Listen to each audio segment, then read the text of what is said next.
Good evening, my students. This is Mr. Amadi. We have come to the end of this topic, scheme of work. That is, we are on 10 already. I want to look at check. Check. Different people own check, but and we don't even know the usefulness of it or how to use of it. Then let's student follow me. I will tell you what checks really mean, the meaning of check, and the parties to a check and the function or feature of checks. But before I proceed, I would like to give you the lesson objective. Let us look at lesson objective at the end of the lesson. Just be able to write check, say the features of the check, say the merits and the merit of the check, describe the parties to a check, explain the types of checks.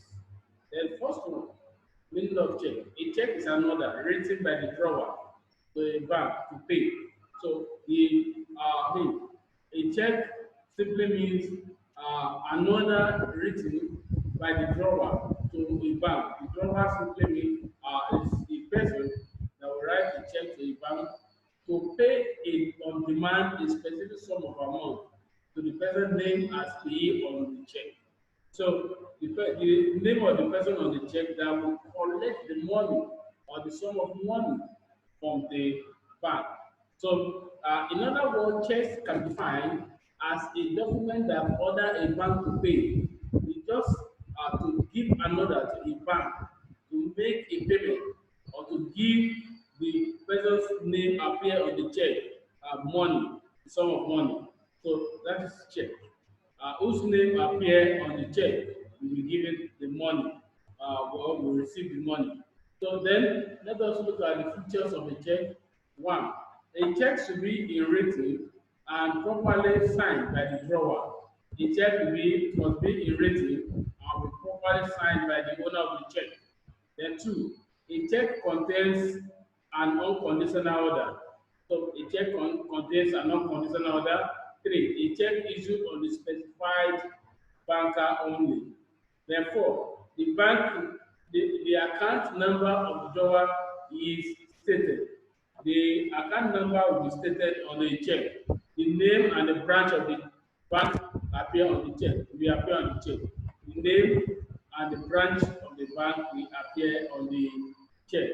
Then six, it is addressed by one person to another. It will be addressed by one person to another. The name of the payee must be written on the check. The name of the payee, the person that will collect the check, must be written on the check.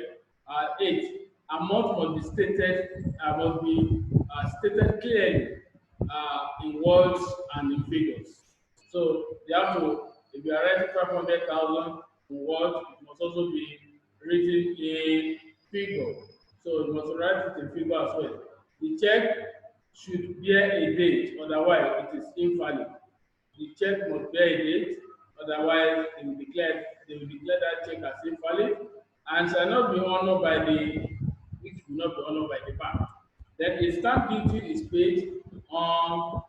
Stamp duty will be paid on the check because by the time they want to pay that money on the check, they have to stamp it. The bank needs to stamp it, and they have to pay the stamp duty on that check. So then we also have merit of making payment by check. It is more convenient. Check is more convenient than carrying what cash around. Two, payment can be stopped if necessary. It is possible for the owner of the check to call the bank that the person that want to collect the check should not be that check should not be honored and they won't pay the person the money. One does not have to count notes and risk many mistakes. A check can be withdrawn at any time. They can withdraw check at any time. A customer is sent a statement at the end of each month. So the statement will be sent by the bank to the customer every month. Then the check can be post-dated. They can post-date the check. Uh, it's possible that you can write the check the following year for the person to go to the bank to collect the money. Then merit of check. Check are not legal tender. It's not a legal tender. doesn't have any backup as law. So then, and other creditors may refuse to accept debt, not legal tender. And some creditors may not even accept the check. Bank charges are levied on checkbook, so they levy bank charges on the checkbook and dishonored checks. Checks are not suitable for small amount. Checks are not suitable for small amount. Depositing checks into an account is time consuming. When you deposit check into an account, it's like consuming time. They may be valueless if the withdrawer has no fund. Then it will be valueless if there's no more money in the drawer's account. So it's valueless, it doesn't have any meaning. So if there's no, money in the drawer's account. Precautionary measures to be taken when trying a check. One, the signature must become consistent. It must have a consistent signature. Two, the drawer must sign any alteration on the check. Any alteration on the check, there's need for the drawer to sign on it. Then three, the check must not fold it. Must not fold it. There's no need for you to fold the check.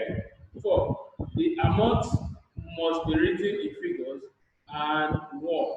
The amount written in figure must be the same written in word. The name of the payee should be properly written on the check. So the person that wants to receive the money or that wants to collect the money, his or her name must be written properly on the check. The signature must be such that cannot be easily forged. The signature must not be something that they can forge or they can forge. So parties to a check. One, drawer. When we are talking about drawer, that is the person responsible uh, to draw a check or drawing a check. That's the person that will draw the check. He's the owner of the account on which the check is drawn. He's the owner of the account, that is drawer. And then DRAWEE is the bank. DRAWEE, we are talking about DRAWEE. DRAWEE is the bank on which the check is drawn. So the DRAWEE is a party that pays the sum specified by the bill of exchange. So payee is the person to whom the check is made payable, the person that will receive the check, that's payee. The person to whom payable is directed to be made, that want to receive the check, that's payee. Drawer is owner of the check, drawer is owner of the check, DRAWEE is the bank, then payee is the receiver of the money. So you have to know that one. Let us look at the example now. Mr. Ojo writes a check to Mr. Durojai to be drawn from Citibank. In this transaction, Mr. Ojo is the drawer, is the owner of the check. Mr. Durojai is the receiver of the check, is the one that will receive the money, where the Citibank is the DRAWEE. So, very clear example. Let me come again. Mr. Ojo writes a check to Mr. Durojai to be drawn from Citibank. In this transaction, Mr. Ojo is the drawer and Mr. Durojai is the payee. Mr. Ojo is the owner of the check. Mr. Durojai is the receiver of the check. Is the receiver for that sum or amount of money. He's the one that wants to receive the money, while the Citibank is the DRAWEE. So take notes, my students. Then let us look at the types of check. One, we have other checks. Other check, this is a check when only the person or party in whose name the check has been drawn can withdraw the cash. That is the other check. A check when the person whose name whose name the check has been drawn can withdraw the check. So that is the other check. The person that name is written on the check can withdraw from the bank. That's the other check. Barrier check. This is a question to the barrier, whoever presents it.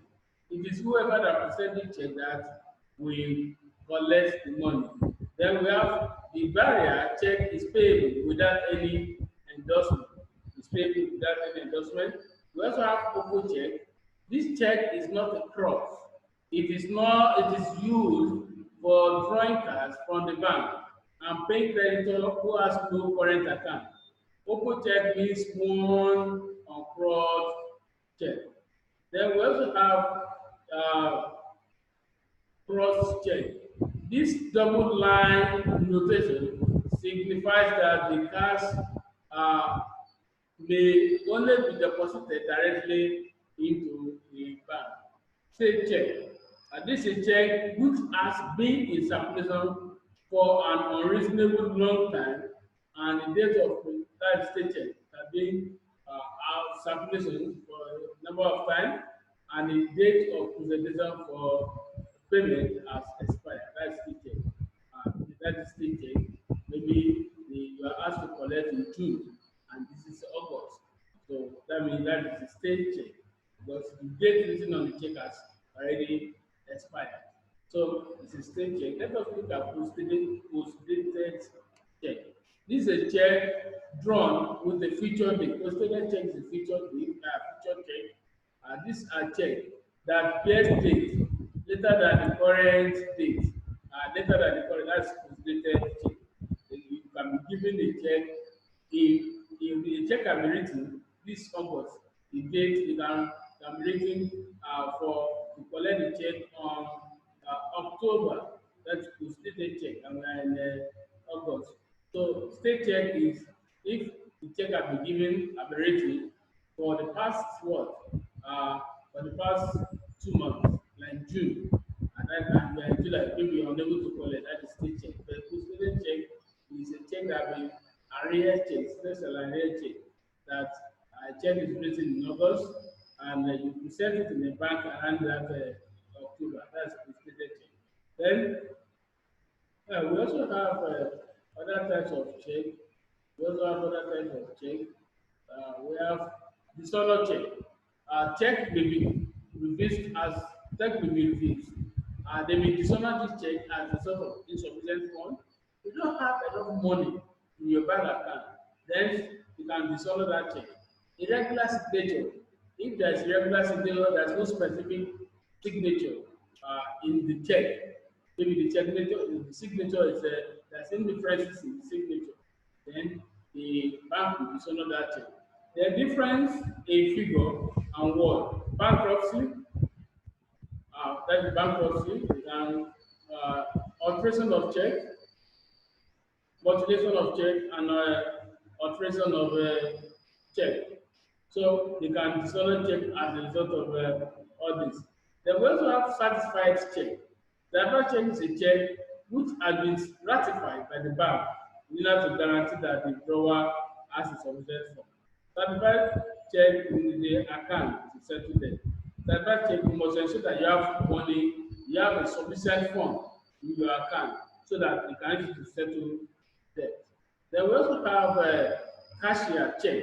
A cashier check is known as an official bank check. The official bank check, that's the cashier check.